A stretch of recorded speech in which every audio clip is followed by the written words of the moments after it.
Hi, Ultimate FPS in version 1.6 added a surface system. Basically what the surface system does is it has surface effects where it spawns random sounds, prefabs, decals, basically upon impact and collision with objects and the players. So if you think about a sound of a bullet hitting a wall or footsteps on wood or sand and so on. So what I've done is I created just 6 cubes. I made them prefabs. So for the first step, basically when you have a prefab, the best thing to do if you want it to make any kind of a sound, you're going to want to add the surface identifier to your prefab, and this way no matter what scene you put it in, you will be able it'll work with Ultimate FPS.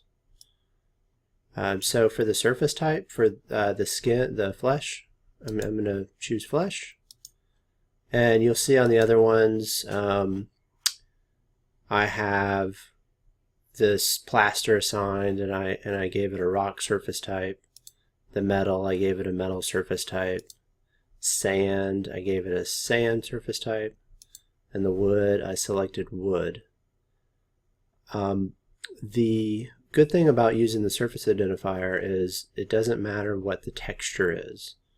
So I could change this to any texture and it does not have to match the textures that are here. So for instance, the sand, this texture is this sand texture that is over here on the terrain, but the texture that I have on the block, it's not the same texture. So whenever I hit play and I walk around, the first thing you're going to hear, you're just hear the default footsteps, and the bullet holes are the default bullet holes. And then over here on the wood, when I step on the wood, you'll hear wood footsteps, and when I shoot it, we'll have a wood decal, and it'll also do some wood particles. So see the wood particles? Same thing for the metal. It'll have the wood, the metal sound, and it'll have the metal bullet holes and metal sounds. When I go on the sand, it'll sound like sand, and plus since sand's a soft surface, we have footsteps turned on. The flesh, if I shoot it, it'll do blood particles. And then the plaster over here is going to sound like rock. And it'll have more of rock type bullet holes. And then the terrain, it'll have like grass particles. And when you walk on it, it'll sound like you're walking on grass. Same thing if objects roll on there. If I walk over here in the terrain, you'll hear I've got gravel here, and then as soon as I walk on the sand, it'll pick it up, and this is picking it up because of the texture. So what I mean by that is right here in the texture fallbacks for sand, we have the sand texture. Now if I didn't have a surface manager on in the scene, none of these would work, and the only sounds we would hear would be the ones that I assigned to these 6 boxes. Alright, when we start looking at the player, we'll use the player foot FX handler. What this does is this handles the footsteps, the footprint effects. It has a few different detection modes, and it also deals with the fall and jump impact. So normally you're going to put this VP player foot FX handler script on the body object. So the one that's set up currently, you'll see if we expand out our hero character, if we look at body, we'll also see that we have the animator, the VPFP body animator, and the ragdoll handler. And that's typically the best place to put this VP player foot FX handler script. So you're going to want to add this. Right here is where I was talking about the different modes. So we're just going to keep it with the detect body step. If you want to learn about the other ones, the manual has additional information. So the impact event, this will be a footstep impact. And basically you're going to have two different game objects. One of them is going to be, right at the center of the left foot, and one's going to be at the center of the right foot.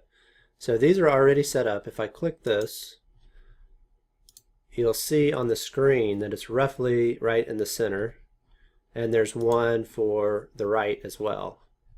So once those are set up, you're going to want to assign them. On a side note, if you don't have a body model, so for instance, if you're just doing first person, you're not going to have actual model. What you would do is you would put these two footsteps child game objects just on the same object that contains your character controller. So our character controller is up here.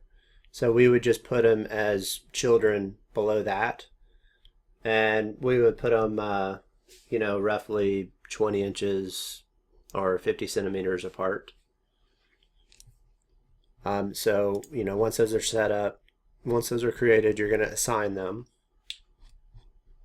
From there, you're going to assign your jumping impact event. This case, it's set up for jump. The fall impact event, it's set up to fall impact. From there, you're basically done setting up the foot effects, the VP player foot effects handler script.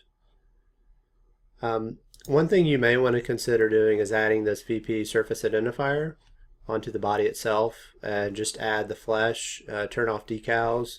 Basically when the player gets shot, it'll have blood, particle effects come out. The other one that was set up on here was for, they're using the VP rigid body effects script. This was put on the actual head component from the skeleton, and it's assigned this ragdoll drop impact event.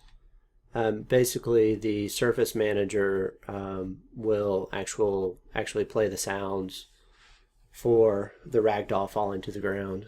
Adds a bit of realism to your game.